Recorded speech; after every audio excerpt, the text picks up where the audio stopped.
Welcome, football family, to the very first episode of the World Cup Orbit 26 podcast. I'm Arthur, your resident romantic of the beautiful game, and sitting across from me is my brilliant daughter Nora, who sees the matrix of the pitch in ways I never could. The tournament hasn't officially kicked off just yet, but a couple of practice games are in the books, and look, you can already feel the electricity in the air. The anticipation of a whole world holding its breath is just palpable. Hi, everyone. Yeah, while Dad is busy romanticizing the atmosphere, I've been crunching the numbers. These warm-up matches have handed us a massive data set right out of the gate. The new 48-team format introduces so many wild tactical variables, and honestly, the early efficiency metrics are just fascinating to watch. Exactly, and the drama is already unfolding. We've seen some real surprises that prove just how much pressure these squads are under. France dropping a 2-1 result to Ivory Coast, Spain held to a 1-1 draw by Iraq, and the Netherlands falling 1-0 to Algeria. It feels like the traditional giants are shaking off a lot of rust. What's the real story there, Nora? Well, look at the underlying stats, Dad. It isn't just rust, it's tactical execution. In that France game, their big chances missed metric was absolutely glaring. They dominated possession but couldn't finish inside the box. Meanwhile, we're tracking huge news out of the Canada camp. Marsch officially named Maxime Crepeau as the starting keeper over Dane St. Clair.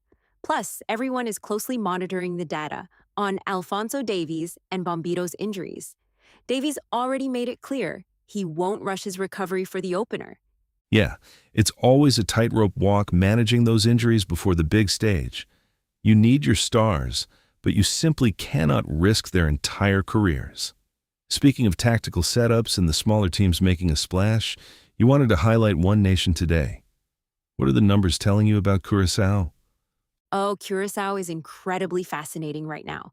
Look, honestly, they are just ecstatic to be there on the world stage, soaking in the magic of the tournament. But if we dive into the data, they're playing a highly structured system to try and cause an upset. They rely heavily on overlapping runs, and while their total shots on target might be low, their defensive discipline is elite. It's a very calculated way to try and catch a bigger team sleeping. I love a good underdog story, especially a team that is just happy to be dancing. And you know, there is a brilliant little connection here that makes me look at Group G in Belgium. Curaçao is managed by the legendary Advocaat, who actually coached the Belgian national team right as their golden generation was emerging. It makes you wonder, with that kind of veteran managerial grit, could a team like Curaçao actually crack a giant like Belgium? Right. Advocaat knows exactly how to set up a resilient block. In a knockout scenario, it's all about those defensive transitions.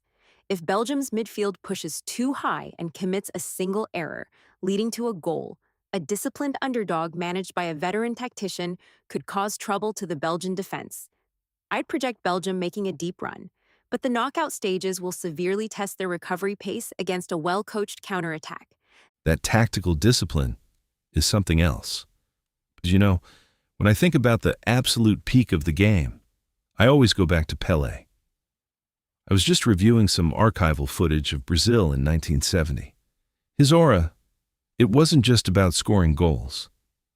He was the heartbeat of the entire stadium.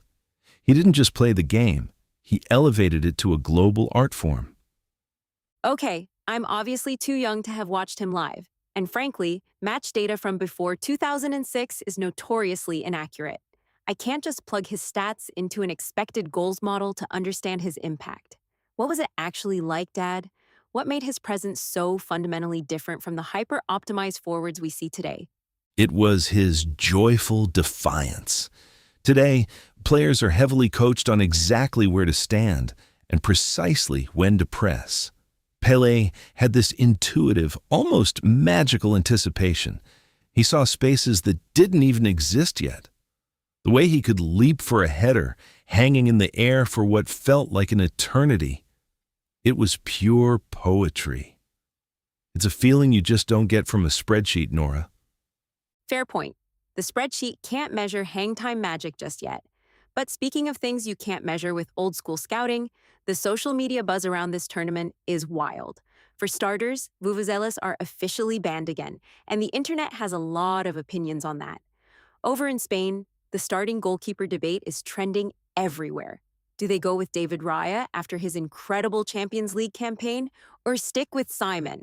Oh, and Matias Fernandez Pardo is in the Belgian selection after previously choosing Spain. The noise just never stops, does it? Between the vuvuzelas and the endless internet debates, I honestly don't know how these young players keep their focus on the pitch. Yeah, and speaking of young, the age gaps are completely breaking the internet right now. We've got Mexico's Gilberto Mora, the youngest player at just 17 years old. And on the flip side, Scotland's goalkeeper Craig Gordon is the oldest at 43. The timelines are just chaotic. 43.